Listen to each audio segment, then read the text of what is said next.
Lone Wolf coming at y'all. This is going to be a real quick video. I want to touch on this real quick and I'm going to get up out of here, man.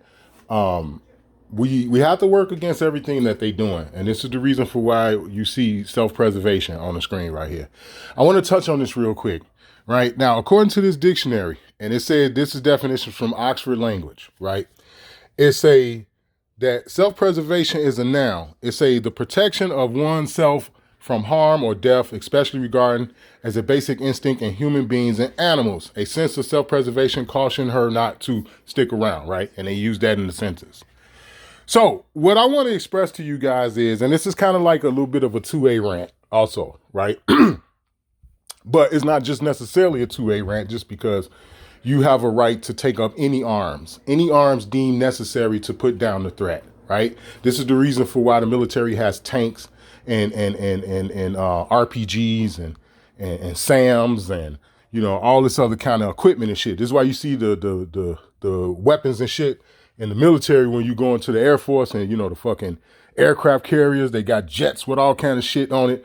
They got destroyers, which a destroyer, the difference between a destroyer and an aircraft carrier is that you can't fly a jet or nothing off of an aircraft. I mean, off of a destroyer. They ain't nothing but guns.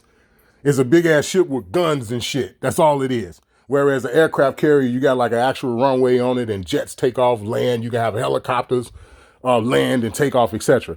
Right? They don't have as many weapons on there as they do on a destroyer. And that's pretty much the only difference. But they have those type of weapons because of self-preservation. You have a right to take up any arms that you can use that will eliminate the threat. Okay? So the whole point that I'm trying to make is this. This is the reason for why they don't want you to have firearms. This is the reason for why you got people on YouTube and on other places telling you that they've perverted everything. They've turned everything upside down and inside out, right? Because if you look at what they're trying to do with the Second Amendment, this goes against self-preservation, right? Now, what is self-preservation tied to? Ain't self-preservation tied to the laws of nature? As a matter of fact, ain't self-preservation the first law of nature? See where I'm going with this? See? This is what they don't want. You know what I'm saying? This is one of the reasons, this whole little thing I'm trying to break down right now is probably one of the sources to my language being the way that it be when I make these videos, because this is serious. This is too serious for a person to be offended by me using profanity. You see what I'm saying? This is too serious. So in other words, what I'm saying is like, nigga, get past the profanity and get the message. This is what I'm essentially saying. But as you can see, I ain't using no profanity in this little video.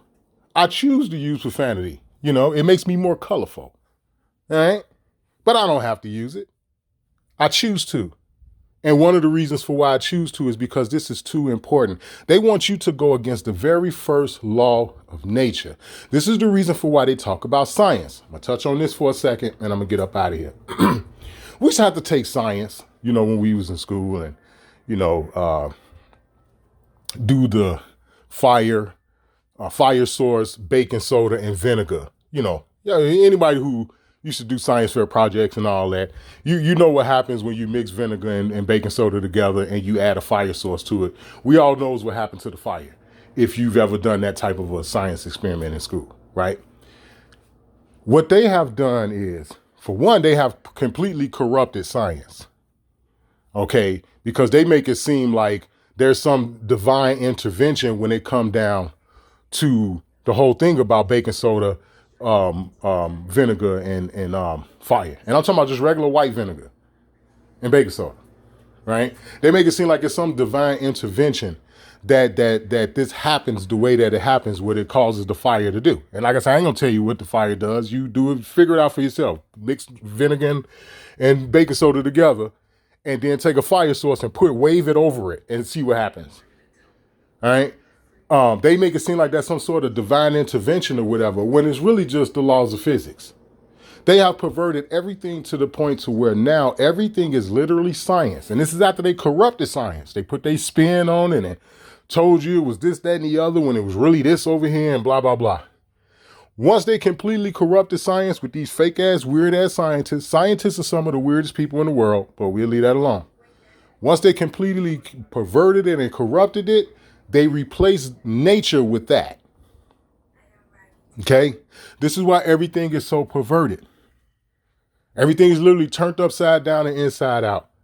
Go back to the video I made about the TV show Blue Bloods when they showed you how New York City was completely turned upside down and had blue bloods rode across the top of an upside down city. And I was trying to tell y'all I was trying to express to you all what they was trying to tell you was that it's been inverted. It's been completely sabotaged and turned on his head. That's what they're showing you in the opening credits of Blue Bloods. That's literally what they're showing you. And this is no different. They're corrupting and tainting everything. You are a part of the history that they're rewriting. You're still alive. Do you understand that? I'm going to say it again. You and I are a part of the rewriting of history. We're a part of it because we're still alive.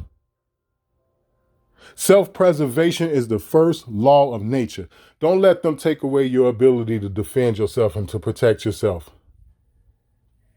All right? Even in their own bullshit, because like this says definitions from Oxford's language. Even in their own bullshit, they know what self-preservation is. They know exactly what it is. All right? Now I done ran my mouth enough, man. This is just my little word for the day. All right? Self-preservation is the key. You have a right to defend yourself. You are the first responder. Okay? The protection of oneself. That means you have to respond to that. The protection of oneself from harm or death, especially regarding as a basic instinct in human beings and animals. We'll say sentient beings, all right? Because we all know what human mean. If you watch my channel, if you watch Rondo, brother Jim Redwolf and shit, y'all know what human really mean. The etymology of the word, you know what it means. So we won't say human, we'll just say sentient beings. They're telling you it's a basic instinct.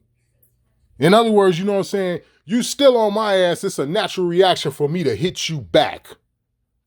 That's what they're saying. You attempt to try to kill me, and it's a natural reaction for me to stop you. That's what it means. So even they know. All right? Now I'm going to get up out of here. 7 minutes is a long time. I love y'all. Enjoy the rest of y'all day. And remember this. Remember what the original Lone Wolf is trying to tell y'all. All right? Much love.